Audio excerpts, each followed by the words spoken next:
Hey all, and welcome back to Fuzzy Dirts of Gaming, and a new video on the channel going through a very simple craft that you can follow step by step if you've not yet delved into graveyard crafting and you're a bit worried about messing it up or buying expensive corpses and then the result is not what you wanted. So what we're going to go through is a ring.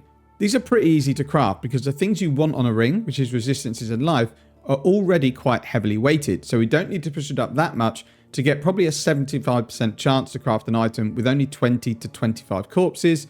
None of the extra modifier corpses, just bog standard ones, all put next to each other. They don't have to be in any specific plots, just touching each other. And you've got a really good chance of getting a ring that on trade is probably at the moment 3 to 4 divines. Now, if loads of people do this, it's obviously going to go down, but that can only be a good thing that people have got access to good gear.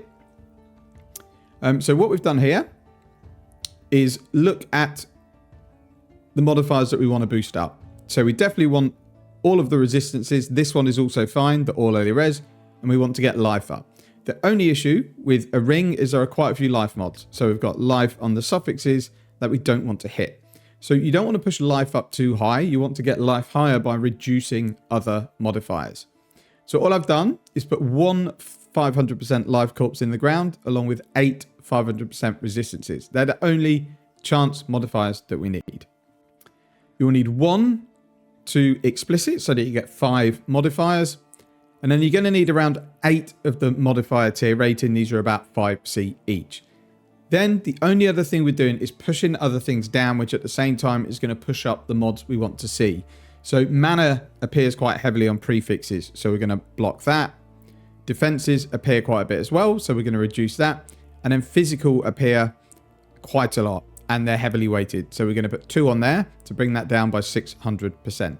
And that's kind of all you need for the craft. And you've got a very good chance hitting something like this, which would be triple elemental resistances. So you're talking about 140% resistances with life and an open prefix. We can stick this on an Amethyst Ring to give us some chaos resistance as well. This ring is going to be awesome. Now you are not guaranteed. You might miss. So this, for example, we hit life regen. But we've still got double T1 resistances, big life, and an open prefix for non-channeling. We'll do it again. This time we hit triple elemental resistances with life. And this is all for basically 20 to 23 corpses that are no more than 5C each. So this craft is about 110 to 120 chaos.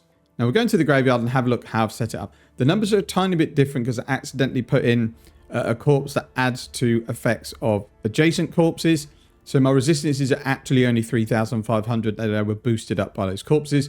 But you would just put in 8 resistance modifiers, 1 life, 1 explicit, 2 phys scarcer, 1 mana scarcer, 1 defense scarcer, and then 8 modifier tier ratings.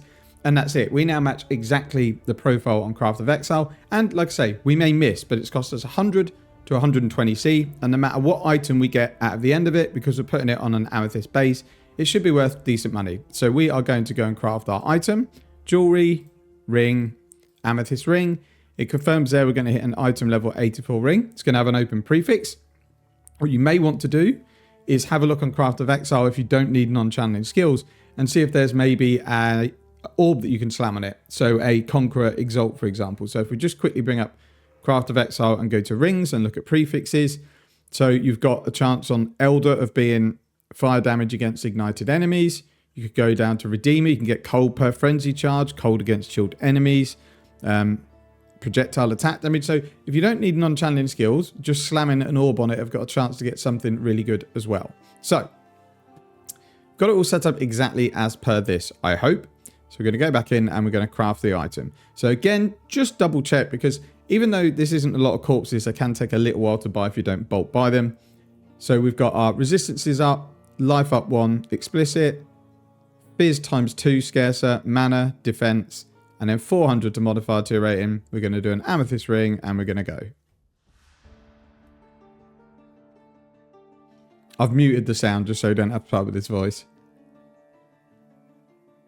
Okay, so we got our ring and we hit pretty well. So we have an amethyst ring with 130 elemental resistance. We need to obviously Blessed Orb the prefix up to get chaos resistance. And then you'd also craft non-channeling on this. So if we go into here and we'll go to the hideout and then we'll see what this sort of thing is worth on trade. Now, like I say, you're not guaranteed to hit, but you are very heavily weighted to hit something that's going to be worth money. You would be super, super unlucky. I would think like 5% chance of getting something that isn't worth more than what you've put in. So we would put our non-channeling skills on. Now, let's see if we can see what this is worth. So we've got 130 resistances, life, non-channeling skills, search. 6 divines is the only one, is the cheapest one on trade. And then all the rest are 10. And that cost us 120C. Now, I can probably sell this ring for 3 to 4 divines. The reason wasn't really to do it for profit, because if everyone does it, it brings the prices down. It was more to introduce you to a really, really easy craft. And maybe you need an upgraded ring, and this is a great way to do it. I've done exactly that on my character. I spent a bit more because I wanted all T1 rolls. And I also put in something like 12,000% to get chaos resistance, and it still missed. But this is the ring that I ended up with. T1 life, triple T1 resistances, fractured mana. I fractured it just in case I lost the craft, it didn't work, and then I fracture, you know, T1 resistance, and then non-channeling. So this again is something that's probably worth 6 to 8 divines at the moment because people don't seem to be crafting them. That's it for the video. I know it's very, very quick, but I wanted to go through the process of doing the craft. So just to recap, the corpses do not need to go in any particular positions for this craft because you're not putting any adjoining corpses on. Just make sure that they all touch each other. Then just put in the exact corpse combination that I use that I'll also put in the video description. Select Amethyst Ring or whatever base you want. And off you go. You've got a very good chance of getting an amazing item.